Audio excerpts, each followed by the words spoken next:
কলকাতা হাইকোর্টের ১৮ নম্বর এজলাসে school service commission বা এসএসসির একটি অত্যন্ত গুরুত্বপূর্ণ মামলার নিষ্পত্তি হল।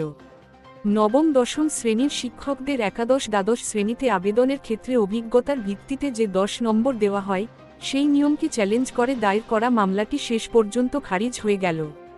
আদালতের এই রায়ের ফলে রাজ্যের বহু ইন সার্ভিস বা কর্মরত শিক্ষকের দুশ্চিন্তার অবসান ঘটল। এসএসসির ১০ নম্বর মামলা খারিজ হাইকোর্টে। মামলাটি খারিজ হয়ে যাওয়ায় একদিকে যেমন ইন সার্ভিস শিক্ষকরা স্বস্তির নিঃশ্বাস ফেলেছেন, অন্যদিকে মামলাকারীদের জন্য এটি একটি বড় ধাক্কা হিসেবেই মনে করা হচ্ছে। অভিজ্ঞতার নম্বরের ভিত্তিতে নিয়োগ প্রক্রিয়ায় যে আইনি জট তৈরি হয়েছিল, এই রায়ের মাধ্যমে তার অনেকটাই পরিষ্কার হল।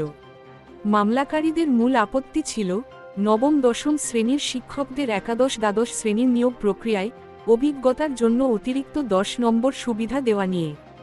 মামলাকারীদের আইনজীবী আশিস বাবু এবং ফিরদৌস শামীম আদালতে যুক্তি দেন যে নবম দশম এবং একাদশ দ্বাদশ এই দুই স্তরের শিক্ষকদের শিক্ষাগত যোগ্যতা এবং পে স্কেল বা বেতনক্রম সম্পূর্ণ ভিন্ন, অর্থাৎ এদের বেতন ও যোগ্যতার পার্থক্য রয়েছে।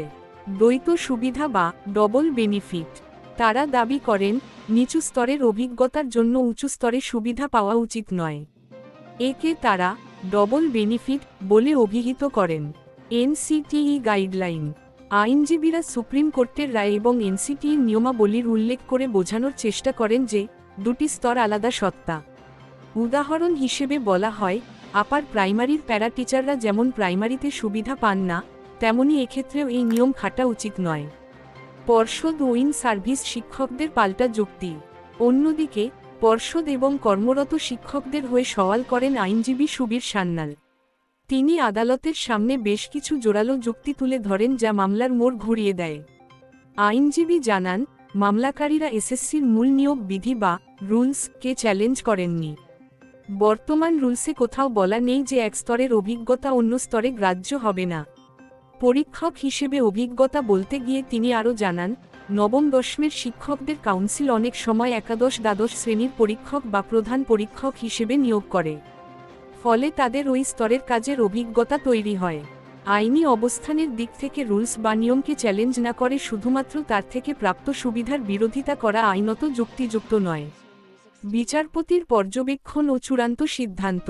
উভয় পক্ষের দীর্ঘ সওয়াল জবাব শোনার পর বিচারপতি জানান, এই রিট পিটিশনে নিয়োগের মূল রুলস বা বিধিকে চ্যালেঞ্জ করা হয়নি। যেহেতু বর্তমান রুলস অনুযায়ী অভিজ্ঞতার নম্বর দেওয়ার সংস্থান রয়েছে, তাই এই মামলার কোনো সারবত্তা বা মেরিট নেই। বিচারপতি স্পষ্ট করে দেন, যদি কেউ এই অভিজ্ঞতার নম্বর দেওয়ার পদ্ধতি বদলাতে চান, তবে তাকে মূল রুলস চ্যালেঞ্জ করে আলাদাভাবে পিটিশন দাখিল করতে হবে। এই পর্যবেক্ষণের ভিত্তিতেই তিনি মামলাটি খারিজ করে দেন। ভবিষ্যৎ প্রভাব ও পরবর্তী গুরুত্বপূর্ণ তারিখ।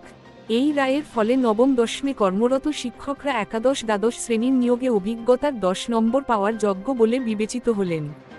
আনট্রে ইন শিক্ষকদের অভিজ্ঞতার নম্বর নিয়ে যে ধোঁয়াশা তৈরি হয়েছিল, তা এই রায়ের ফলে কেটে গেল। তবে মামলাকারীরা ভবিষ্যতে ডিভিশন বেঞ্চ বা সুপ্রিম কোর্টে যাবেন কি না, তা নিয়ে এখনও নিশ্চিত কোনো খবর পাওয়া যায়নি। এসএসসি সংক্রান্ত অন্যান্য মামলার শুনানির দিকেও সকলের নজর রয়েছে। আগামী ৮ই জানুয়ারি, ১৩ই জানুয়ারি এবং ২৮শে জানুয়ারি এসএসসির প্যানেল মেয়াদ ও অন্যান্য গুরুত্বপূর্ণ মামলার শুনানির দিন ধার্য রয়েছে। আমাদের কাজ আপনার ভালো লাগলে এই ইউপিআই কিউআর কোডটি স্ক্যান করে কিছু কন্ট্রিবিউশন করতে পারেন। আপনার এই সাহায্য আমাদের কাছে অনেক বড় উপহার। আপনাকে অনেক অনেক ধন্যবাদ।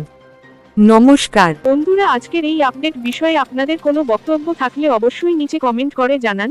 আমরা আপনাদের সমস্ত প্রশ্নের উত্তর দেব এবং সমস্ত সমস্যার সমাধান করার আপ্রাণ চেষ্টা করব। ভিডিওটি ভালো লাগলে প্লিজ লাইক শেয়ার করে দেবেন। আর এই ধরনের আপডেট মিস না করতে চাইলে অবশ্যই আমাদের টেক গ্লোবাল ইউটিউব চ্যানেলকে সাবস্ক্রাইব করে পাশের বেল আইকনটি বাজিয়ে দিন।